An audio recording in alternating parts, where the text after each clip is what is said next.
అని పేరు పెట్టి మరి స్కెట్ వేయడం జరిగింది. అద్భుతంగా పిల్లలు దాన్ని మంచి పర్ఫార్మెన్స్ ఇచ్చారు.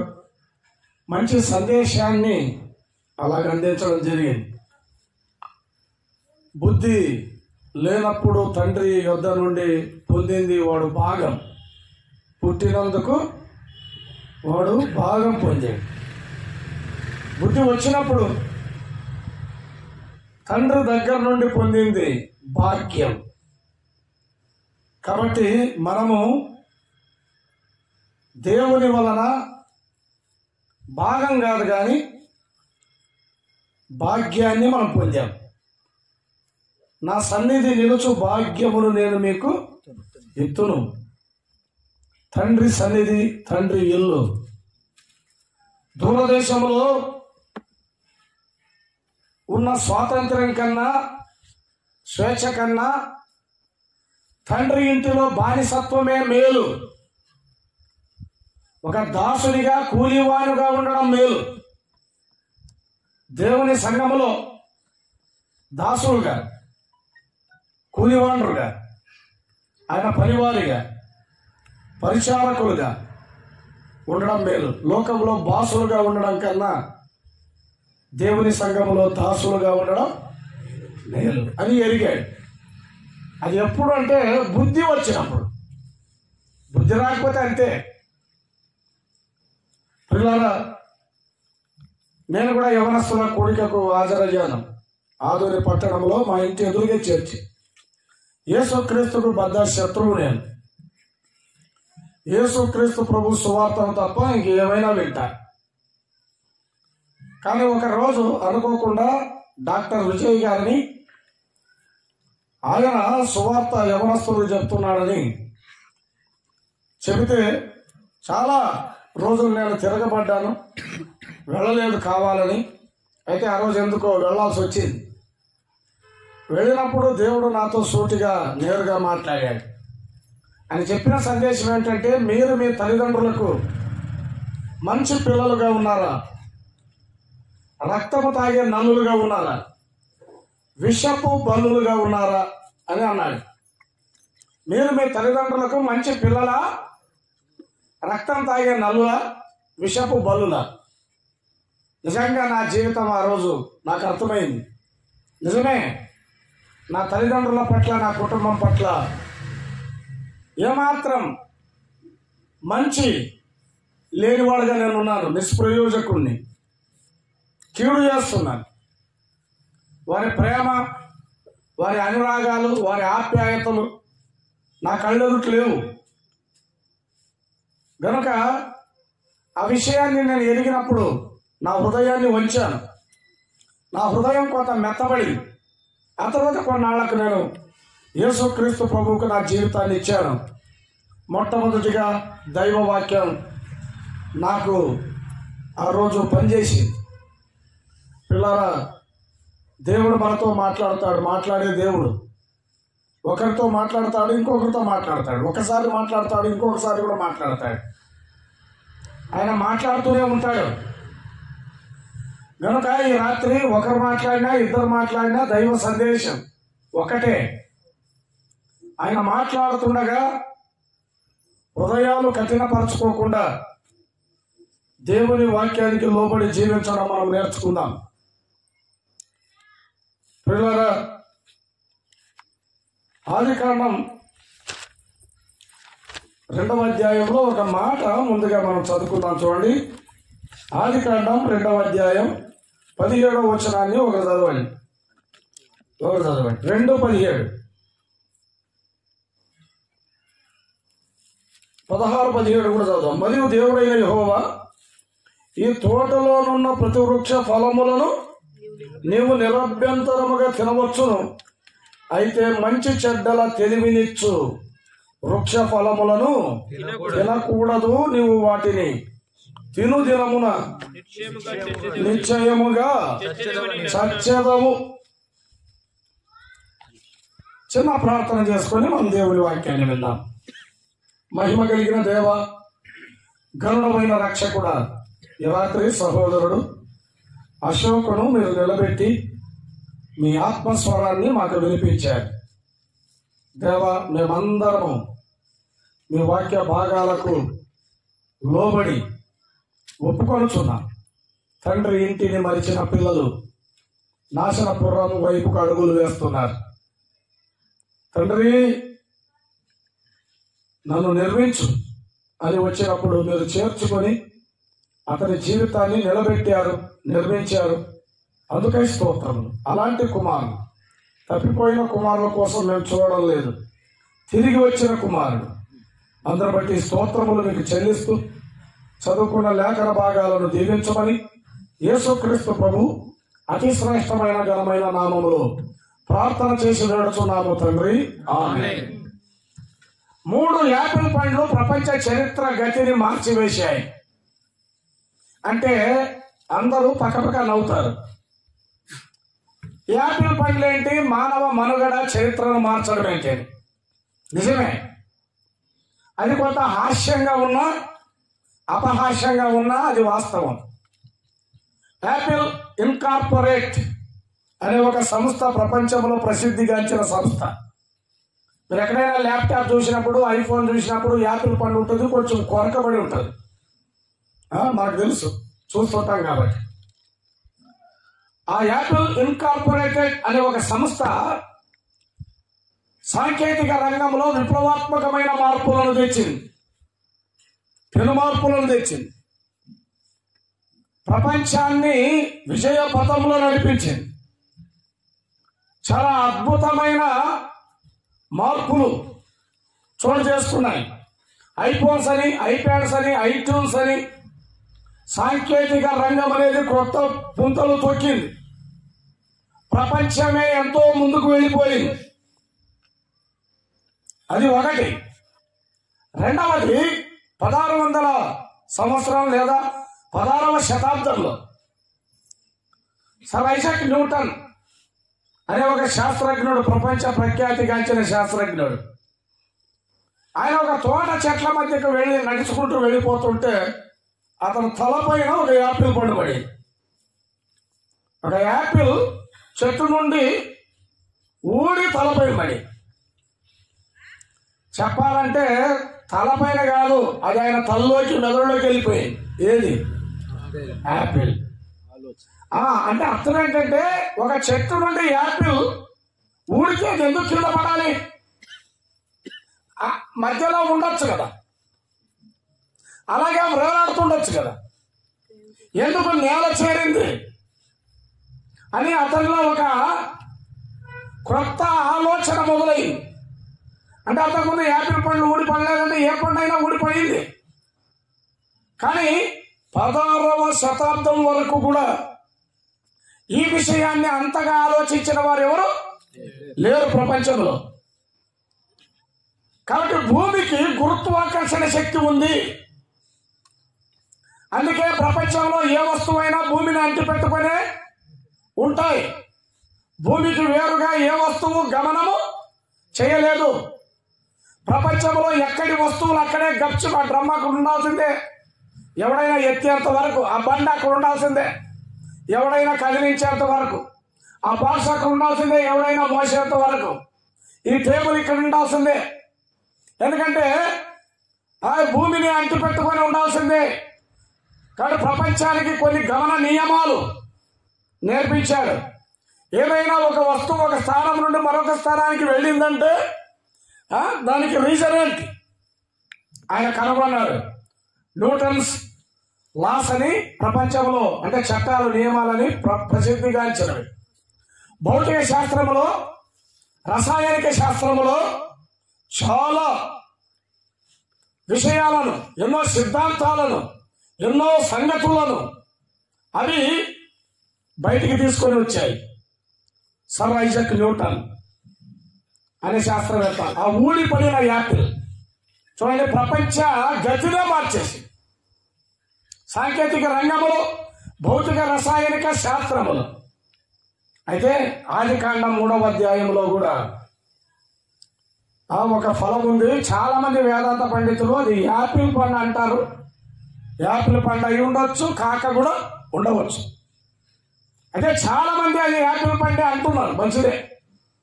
ఇక్కడ గమనిస్తే తోటలో చాలా పళ్ళు ఉన్నాయి. ఏదైనా తోటలో దేవుడు మానవుని చేశాడు, నరుల్లో నుండి స్త్రీని చేశాడు.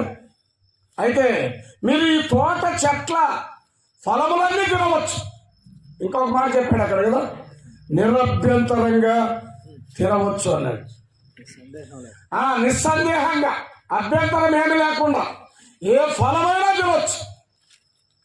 కానీ తోట చెట్ల మధ్య ఉన్న వృక్ష ఫలములను తినకూడదు అని చెప్పాడు. తినాల్సినవి ఎన్ని ఉన్నాయి? అన్ని. తినకూడదు కొన్ని కూడా కాదు, ఒకటే. దేవుడు అన్యాయస్తుడు కాదు, దేవుడు న్యాయస్తుడే. ఈ సృష్టిలో తినాల్సినవి ఎన్ని పెట్టాడు? చాలా పెట్టాడు. కానీ తినకూడదు తింటున్నావు. త్రాగాల్సినవి ఎన్ని పెట్టాడు? ఆలోచన చేయండి. చాలా పెట్టాడు, చాలా తాగొచ్చు. కానీ నువ్వు తాగకూడనివి తాగుతున్నావు. వినాల్సిన విషయాలు ఎన్నో ఉండగా వినకూడని వింటున్నావు.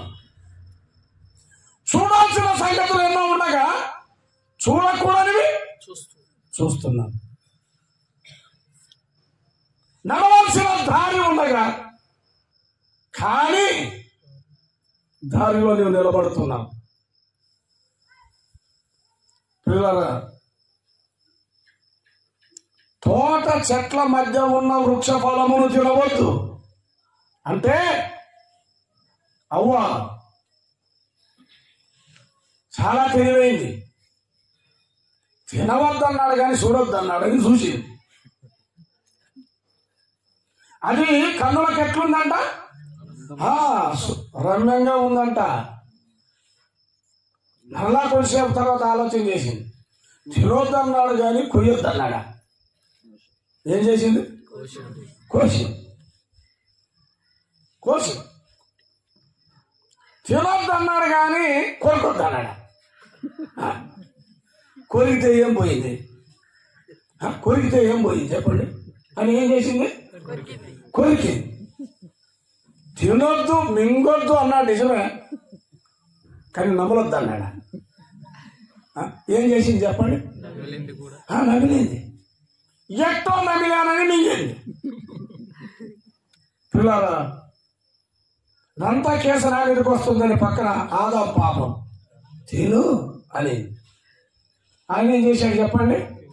తిన్నాడు. అంతే సంగతి. పండు తిన్నందుకు పాపం రాలేదు. అది నిషేధ ఫలం, కానీ దాన్ని తిన్నందుకు కాదు. పిల్లరా, దేవుని ఆజ్ఞను అతిక్రమించినందుకు. ప్రపంచంలో ఏదైనా ఆజ్ఞ ఉందంటే దాన్ని అతిక్రమించాలనే కోరిక మానవుని హృదయంలో ఉంటుంది. ఇక్కడ పొయ్యరాదని రాస్తారు కదా, దూకొట్టేస్తారు. దూకొట్టేస్తే ఏమని అర్థం? పొయ్యరా. ఇక్కడ నిలపరాదు అని రాస్తారు వాహనాలు. ఏం చేస్తారు చెప్పండి? అక్కడే స్టాండ్ చేస్తాడు. ఎక్కడ? ఇప్పుడే బెంచ్లకు పెయింట్ వేసాం కూర్చోకూడదు అంటారు. ఏం చేస్తారు పిల్లలు? కూర్చోకపోయినా అట్లా అంటారు, ఆరిందే లేదని కదా. అంటే అర్థమేంటి? ఏదైనా ఒక ఆజ్ఞ వచ్చిందంటే దాని పాపము చేయాలనే శక్తి, బలము దానికి పుడుతుంది.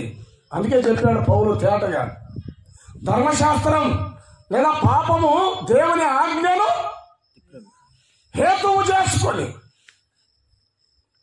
దేవుని ఆజ్ఞను హేతువు చేసుకొని పిల్లరా బలం తెచ్చుకుంటుంది.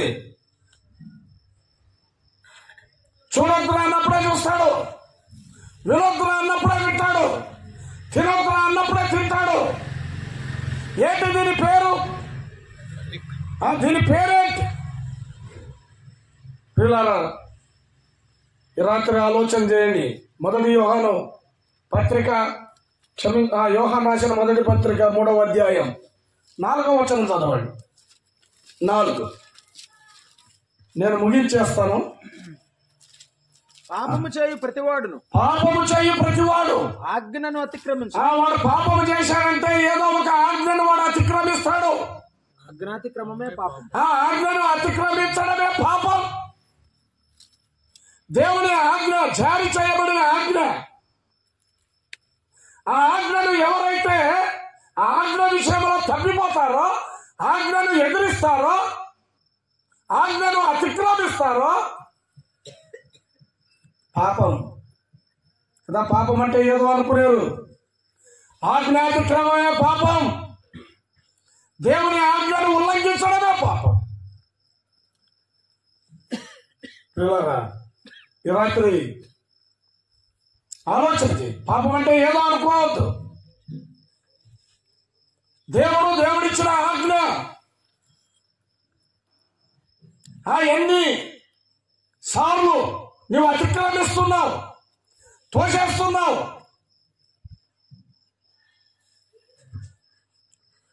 దేవుని ఆజ్ఞను అతిక్రమించడం పాపం. ఆజ్ఞాతిక్రమం పాపం.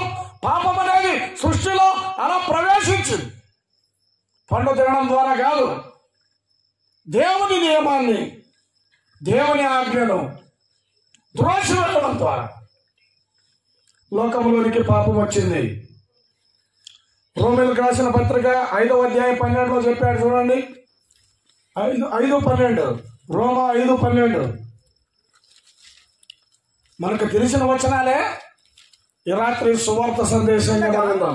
ఇట్లుండగా ఒక మనుషుని ద్వారా పాపమును, ఒక మనుషుని ద్వారా పాపం. పాపము 10 మంది ద్వారా కాదు కదా. ప్రపంచంలోనికి వచ్చింది 10 మంది ద్వారా కాదు. పాపం ఎవరి ద్వారా వచ్చింది? ఒక మనుషుని ద్వారానే. ఒక మనుషుని ద్వారా పాపం, పాపము ద్వారా మరణం లోకములో ఎలాగూ ప్రవేశించాను, అలాగుననే మనుషులందరూ పాపము చేసినందున మరణము అందరికీ సంప్రాప్తమైంది కదా. ఎవరైనా చనిపోయారంటే మొట్టమొదటి నోట్ల నుంచి వచ్చే మాట అయ్యో పాపం. ఏంది? అయ్యో పాపం కదా. అయ్యో పాపం. మరి ఆ పాపమే మరణాన్ని తెచ్చింది. ఆ పాపమే నాశనాన్ని తెచ్చింది. ఆ పాపమే ఇలాంటి విఘాతాన్ని తెచ్చింది, విషాదాన్ని మిగిల్చింది. పిల్లల పాపము ప్రవేశించింది ఒక మనుషుని ద్వారా. పాపము ద్వారా మరణం. అలాగే మనుషులందరూ పాపము చేయటం ద్వారా మరణము అందరికీ సంప్రాప్తమైంది. ఈ సత్యాన్ని నువ్వు తెలుసుకుంటే మంచిది. నువ్వు ఏ కులస్తుడైనా, ఏ సాంప్రదాయాల పద్ధతులకు చెందిన వాడైనా కదా, పాపం అనేది ఎలా ప్రవేశించిందో కదా. 3 యాపిల్ పళ్ళు మానవ చరిత్రను మార్చివేశాయి. 2 యాపిల్ పళ్ళు పురోగతిని సాధిస్తే, ఇక్కడ రాయబడిన పండు మాత్రం అధోగతి. అధోగతి అంటే పురోగతి కానిది. మానవుని మనుగడను దెబ్బతీసి పాపం లోపలికి ప్రవేశించి దేవుని ఆజ్ఞ అతిక్రమించడం ద్వారా లోకంలోనికి పాపం వచ్చింది. పాపం ద్వారా మరణం వచ్చింది అందరికీ. అందుకే చెప్పాడు, ఏ భేదం లేదు, అందరూ పాపము చేసి కదా. అందరూ ఏం చేశారంట? పాపం చేశారు. దేవుడు అనుగ్రహించే మహిమను, ఆనందాన్ని, సంతోషాన్ని పొందలేకపోవడానికి కారణం ఏంటంటే పాపం, దాని శాపం, అది కలిగించిన విషాదం, అది మిగిల్చిన విఘాతం. పిల్లరా, యెషయా గ్రంథం 59 1-2 వచనాలు చదవండి. రక్షింపనేరకయుండునట్లు రక్షింపనేరక ఉండునట్లు యెహోవా హస్తము కురుచ కాలేదు, యెహోవా హస్తం కూర్చగాలేదు, ఆయన చేతులు కూర్చగా లేవు.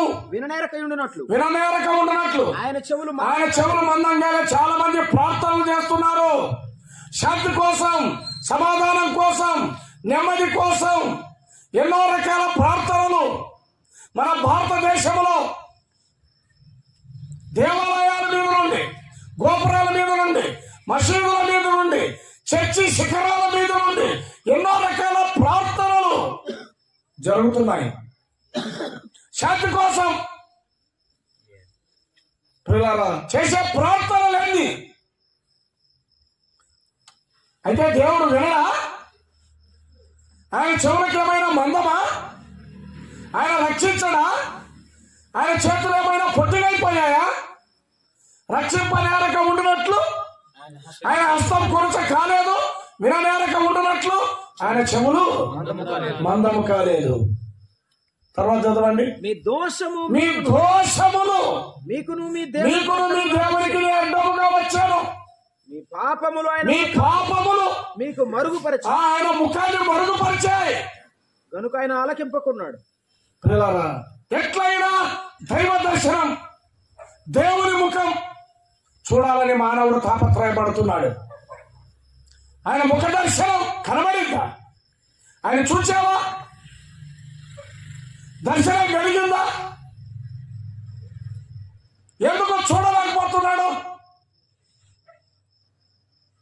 పిల్లలారా, చూడలేకపోవడానికి కారణం ఏంటి? మీ దోషములు నీకును మీ దేవునికి అడ్డుగా వచ్చాయి. చూశాననుకుంటున్నావు, నువ్వు చూడలేదు. దర్శనం కలిగింది అనుకుంటున్నావు, నీకు కలగలేదు. ఎందుకంటే మీ దోషాలు దేవునికి నీకు అడ్డుగా వచ్చాయి. ఈ సత్యం నీకు తెలుసా? ఈ సంగతి నీకు అర్థమైందా? పిల్లరా, మన దోషములు దేవుని ముఖాన్ని మురుగుపరిచాయి. అందుకే ఆయన రక్షింపక ఉన్నాడు, ఆయన వినక ఉన్నాడు. కాబట్టి మన దోషాలను, మన పాపాలను పిల్లరా నివృత్తి చేసుకోవడానికి మానవుడు ఎన్నో ప్రయత్నాలు చేస్తున్నాడు కదా, కానీ ప్రయోజనం ఏంటి?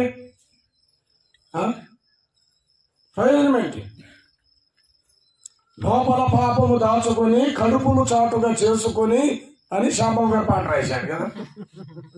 ఎక్కడంట? లోపల పాపము దాచుకొని కడుపును చాటుగా చేసుకొని మనం ప్రార్థన చేస్తే ఆయన వింటాడా అని.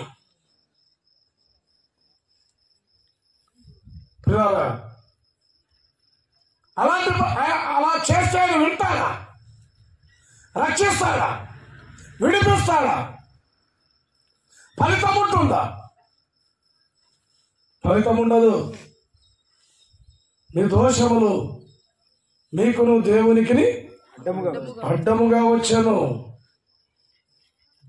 పిల్లలారా, ఆలోచన చేయండి. ఈ రాత్రి కదా ఆజ్ఞ అతిక్రమం పాపం. అసలు పాపం అంటే ఏంటో నీకు అర్థమైందా? దోషం అంటే ఏంటో నీకు అర్థమైందా? యోహాను మొదటి పత్రికలోనే 5వ అధ్యాయం 16వ వచనం చదవండి.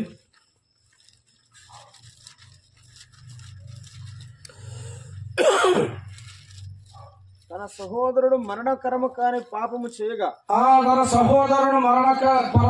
మరణకరము కాని పాపము చేయగా ఎవడైనను చూచిన ఎడల అతడు వేడుకొను. అతని బట్టి దేవుడు మరణకరము కాని పాపము చేసిన వారికి జీవము దయచేయును. మరణకరమైన పాపము కలదు, అట్టి దాని గురించి వేడుకొనవలనని చెప్పట్లేదు. సకల దుర్నీతియు అది మనకు కావాల్సిన ముఖ్యమైన మాట. ఏది చెప్పండి? పాపం అంటే అర్థం ఏంటి? సకల దుర్నీతి పాపం. పాపం అంటే ఏం బ్రదర్ అని అడిగే చాలా మంది ఉన్నారు. నీతి లేనిది ఏదైనా పాపం. నీతి లేని మాట మాట్లాడావా పాపమే. నీతి లేని దేవైనా, నీతి లేని దేవైనా, నీతి లేని జీవితమా పాపమే. నీతి లేని మాట పాపమే. నీతి లేని పని అది ఏదైనా పాపమే. నీతి లేనిది ఏదైనా, నీతి లేని చదువు అయినా పాపమే. నీతి లేని వ్యాపారమైన పాపమే.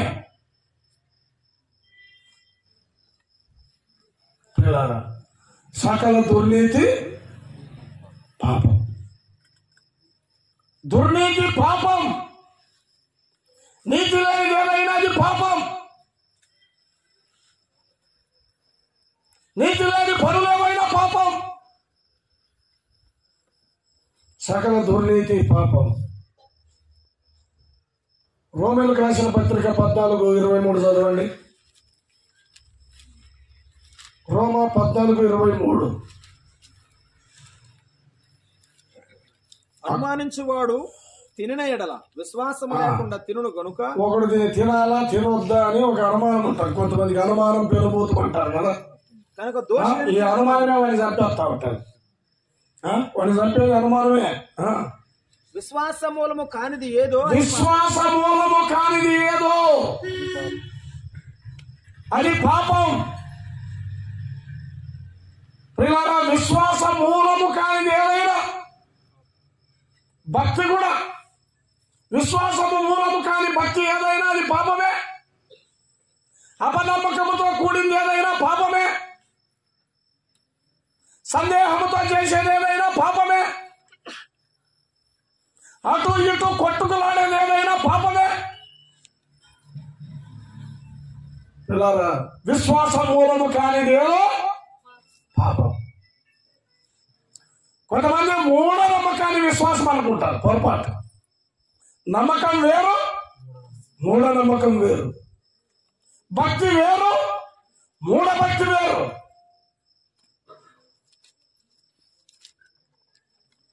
ఆలోచన చేయండి. విశ్వాస మూలము కానిది ఏదో అది పాపం అని చెప్పి, విశ్వాస సంబంధం లేనిది ఏదైనా, అది బలి అయినా, అది అర్పణ అయినా, అది నీ జీవితమైనా, నువ్వు పలికే మాట అయినా, కొంతమంది తేలిగ్గా మాట్లాడేస్తూ ఉంటారు. పిల్లలు తేలిగ్గా కదా. విశ్వాసానికి సంబంధం కలిగిన మాట కాదు, విశ్వాసం లేని మాట తేలిగ్గా మాట్లాడతారు నమ్మిన వాళ్ళు కూడా కొంతమంది. కాబట్టి అలాంటి మూఢ విశ్వాసం, మూఢ భక్తి దేనికి సంబంధించింది? పాపం. బ్రదర్, మా ఇంటి వెనక చెట్ల మీద పసుపు నీళ్ళు చల్లాడు. చల్లితే ఏమయ్యా? కుంకుమ నీళ్ళు కూడా చల్లలే. ఏమొచ్చింది నీకు రోగము? నిమ్మకాయ పోసేట మా తలుపుల దగ్గర పడేయంలే. తొక్కుకుంటూ పో. ఏమొచ్చింది? బిక్కు బిక్కుమని భయపడతావా? ఏం పోస్తే ఏమొస్తుంది మనకు చెప్పండి. ఆలోచన. ఇంకా ధైర్యం ఉంటే దాన్ని కడుక్కొని చూసి చేసుకుంటారు. కడుపు చల్లుకుంటారు. లేకపోతే భయపడుతూ చస్తావు. అలాంటి నమ్మకాలు ఇక్కడే శాంతిపురంలో నేను ఒకరోజు కరోనా టైంలో బస్సులు లేవు. ఒక జీప్ వచ్చి సడమని ఆగింది. తెలుసా జీప్ ఏదో? Press jeep. ప్రెస్ ఉదయమే కరోనా టైంలో ఉద్యోగానికి వస్తాను. సరే అందరూ ఎక్కినారు, నేను కూడా ఎక్కా. నాకెందుకో అక్కడ దుమ్ము, ఆ దుమ్ముకు ఒక తుమ్ము వచ్చింది. హర్షాన్ని దొమ్మిన వాళ్ళందరూ దిగిపోయారు. కరోనా టైంలో బస్సులు లేని టైంలో దిగిపోయారు. ఇంకా తుమ్ము వచ్చింది. తుమ్మాలని తుమ్మలేదు, వచ్చింది వాళ్ళు తుమ్మే. ఏమైపోయింది? అది కరోనా టైము, అందులో తుమ్ము. తుమ్ము ఎందుకు వస్తుందంటే దుమ్ముంటే వస్తుంది. తుమ్ముకు అవినాభావ సంబంధం అండి, అంతే కదా. దుమ్ముకు వచ్చే తుమ్ముకు, ఆ తుమ్మిన తుమ్ముకు ఆ ఎక్కి నాకు నలుగురు ఏం చేశారు? తిరిగిపోయినారు. ఇంకేం చేయమంటావు? ఏం లేదు, కాళ్ళు ముందు పెట్టుకుని హాయిగా పరుపు నేర్పి వచ్చేసారు. ఎందుకంటే సీట్ అంతా క్యాబిన్ అంతా ఏమైపోయింది? ఖాళీ అయిపోయింది. పిల్లారా, మూఢ విశ్వాసం, మూఢ భక్తి, మూఢనమ్మకం. కానీ విశ్వాసం మూలము కానిది ఏదైనా అది దేంతో సమానం? పాపంతో సమానం. విశ్వాసం మూలము కానిదేదో అది పాపం. నీతి లేనిదేదో పాపం. దేవుని ఆజ్ఞను మీరడం పాపం. తర్వాత పేతురు రాసిన 2వ పత్రిక 2వ అధ్యాయం 19వ వచనం త్వరగా చదవండి. అక్కడ చెప్పాడు ఒక మాట, చూడండి. భ్రష్టత్వమునకు దాసులయుండి అట్టి వారికి స్వాతంత్రం ఇత్తుమని చెప్పుదురు. వాళ్లే భ్రష్టులు. మేము మీకు స్వాతంత్రం ఇస్తాం, మా ద్వారా మీకు మేలు జరుగుతుంది, మేము శాంతి దూతలు. వారు భ్రష్టులు అయి ఉండి వాళ్ళు మనకేదో ఇస్తారు అని కొంతమంది ఉంటారు. ప్రతి మతంలో ఉన్నారు ఇలాంటి వాళ్ళు. ఒకడు దేని వలన జయించబడును దానికి దాసుడగును కదా. ప్రియులారా,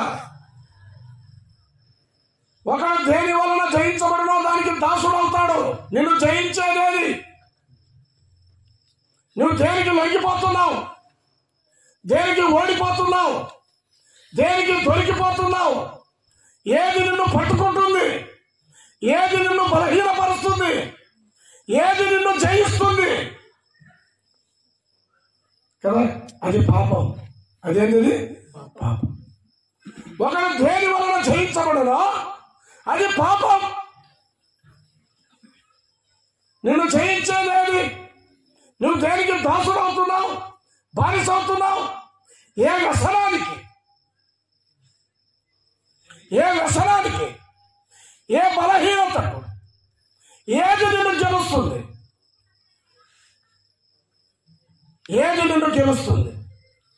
ఏ విషయంలో నువ్వు ఓడిపోతున్నావు, లొంగిపోతున్నావు? నిన్ను లొంగ తీసుకునేదేదో అదేంటి చెప్పండి? పాపం.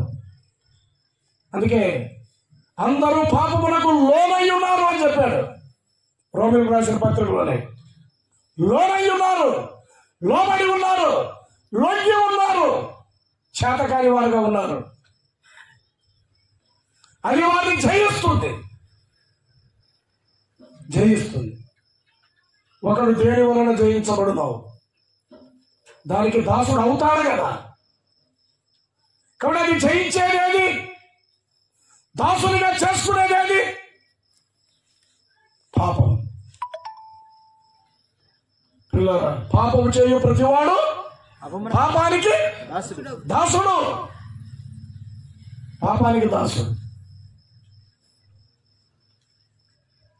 ఆరడుగుల మనిషి 6 అంగుళాల బీడికి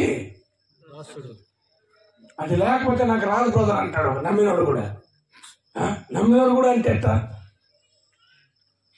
పిల్లారా, అంటే అర్థమేంటి?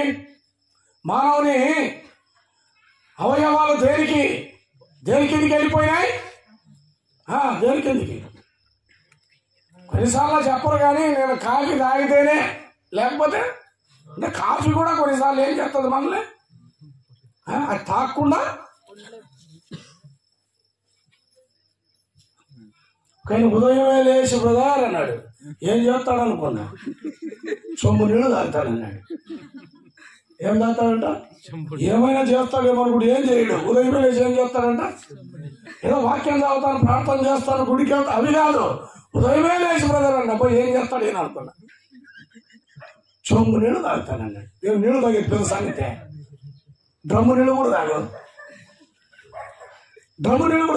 మాకేం సమాధానం అంటే అర్థం ఏంటంటే విషయం చూడండి, అక్కడేం లేదు.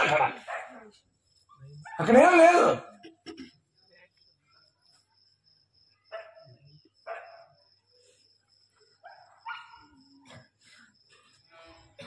సామెతల గ్రంథం 24:9 మనకు తెలిసిన వచనాలు. అసలు పాపం అంటే ఏంటో కొంచెం ఆలోచన చేద్దాం. చూడండి, మూర్ఖుని యోచన పాపం. కార్యం కాదు పాపం, యోచన కదా. మూర్ఖుని యోచన, భక్తిహీనుని యోచన, ఆలోచన. అందుకే యేసుప్రభువు చెప్పాడు, వ్యభిచరింపవద్దని చెప్పింది ధర్మశాస్త్రం. నేను మీతో చెప్పినది ఏమనగా, ఒక స్త్రీని మోహపు చూపుతో చూచువాడు అప్పుడే వాడు తన హృదయంలో పాపం చేసి. అసలు ఆలోచన పాపం, ఆ యోచన పాపం. కార్యరూపం తర్వాత దాలుస్తుంది, కానీ అది ముందు కూర్చేసుకొని కూర్చుంటుంది. పిల్లారా, మూర్ఖుడి యోచన పాపం. సరే, మంచిది. యాకోబు పత్రిక 24వ అధ్యాయం 9వ వచనం.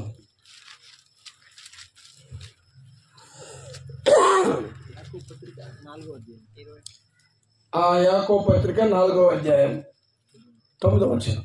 మీ హృదయములను పరిశుద్ధపరచుకునుడి, వ్యాకులపడుడి, దుఃఖపడుడి, ఏడుడి. మీ నవ్వు దుఃఖమునకును మీ ఆనందము చింతకును మార్చుకొనుడి. ప్రభు దృష్టికి మిమ్మల్ని మీరు తగ్గించుకునండి. సరే, మీరు ఏడవండి, దుఃఖపడండి, పశ్చాత్తాపడండి అని ఆయన చెప్పాడు. యాకోబు పత్రిక 4వ అధ్యాయంలో, క్షమించండి, మరొక వచనాన్ని కూడా చదువుకుందాం.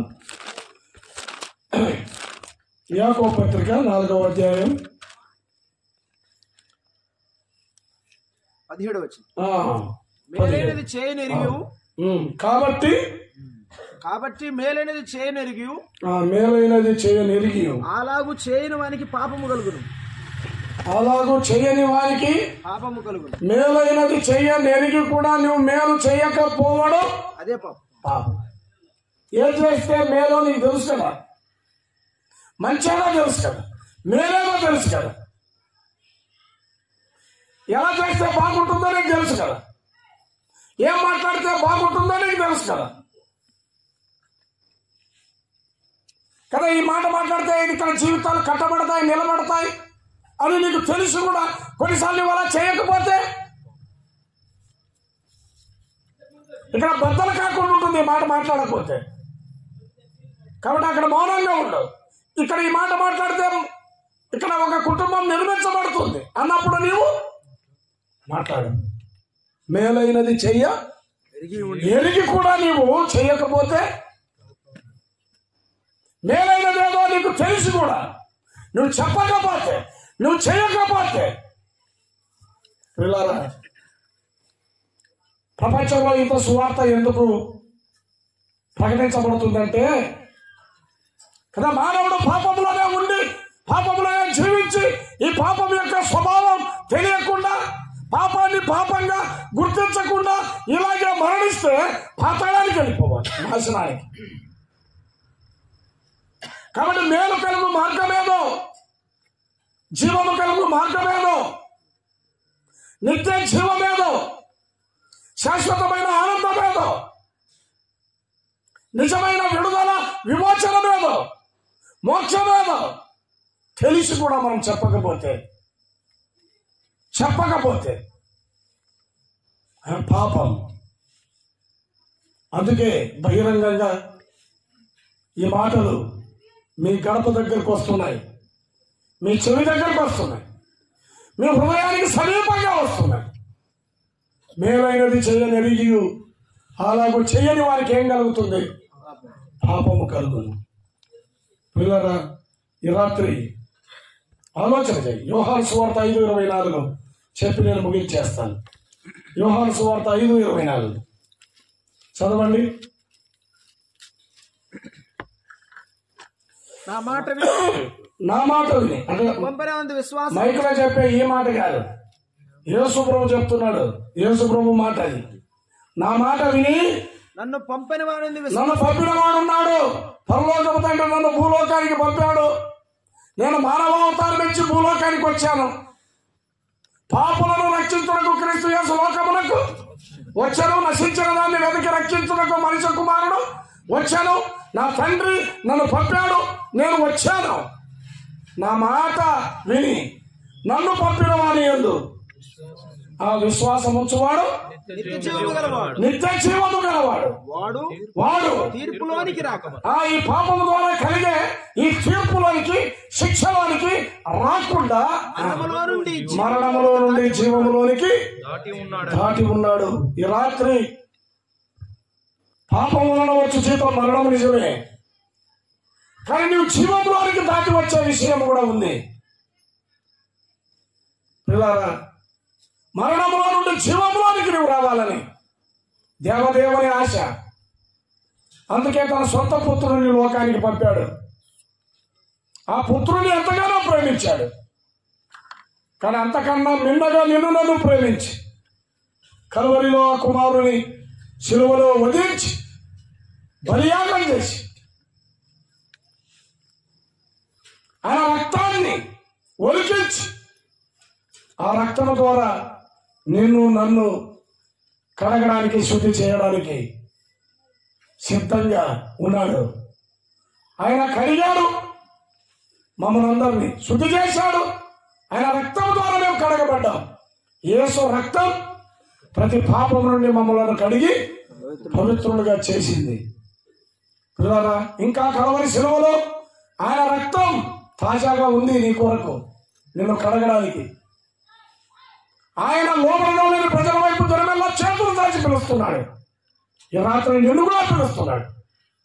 నువ్వెంత దూరంగా వెళ్ళినా తిరిగి రావాల్సిందే, పశ్చాత్తాపడాల్సిందే. ఆ తండ్రి సన్నిధి, తండ్రి ఇల్లు నువ్వు చేరాల్సిందే. పక్షి తన గూటికి చేరుతుంది. పిల్లల, ఈ రాత్రి ఆయన ద్వారా నిర్మించబడిన మానవుడు తనకు తానుగా దూరం వెళ్ళిపోయాడు గనుక తిరిగి ఆయన తన సందేశంతో నీతో ఈ రాత్రి మాట్లాడుతున్నాడు. తిరిగి వస్తావా? ఆయన సన్నిధికి వస్తావా? పశ్చాత్తాపంతో వస్తావా? వస్తే మరణములో నుండి జీవములోనికి నీవు దాడుతావు, జీవాన్ని స్వతంత్రించుకుంటావు. పిల్లల, మేము కూడా సమాధి పెట్టే వరకు వెళ్లాల్సిందే. యేసుక్రీస్తు ప్రభువుని నమ్ముకున్నాం, జీవములోనికి వచ్చాం కదా. జీవాన్ని మేము చూస్తున్నాం, మరణాన్ని కాదు, చావు గోతులు కాదు. దేహం ఏనాడైనా గోతులోనికి వెళుతుంది, కానీ దేవుడిచ్చిన ఆత్మ పరమాత్మని యొద్దకు వెళుతుంది. అక్కడ రెండు స్థలాలు, నిత్య జీవం, నిత్య నాశనం. ఈ రాత్రి తేల్చుకోవాల్సింది నీవే. మేము తేల్చుకున్నాం, ఒప్పుకున్నాం, నమ్ముకున్నాం, నిత్య జీవానికి వారసులమయ్యాం. ఇంకా రక్షణ పొందని వారు, నిత్య జీవానికి స్వతంత్రించుకోని వారు ఎవరైనా ఉంటే ఈ రాత్రి దైవస్వరం నీ కొరకు, దేవుని వాక్యం నీ కొరకు.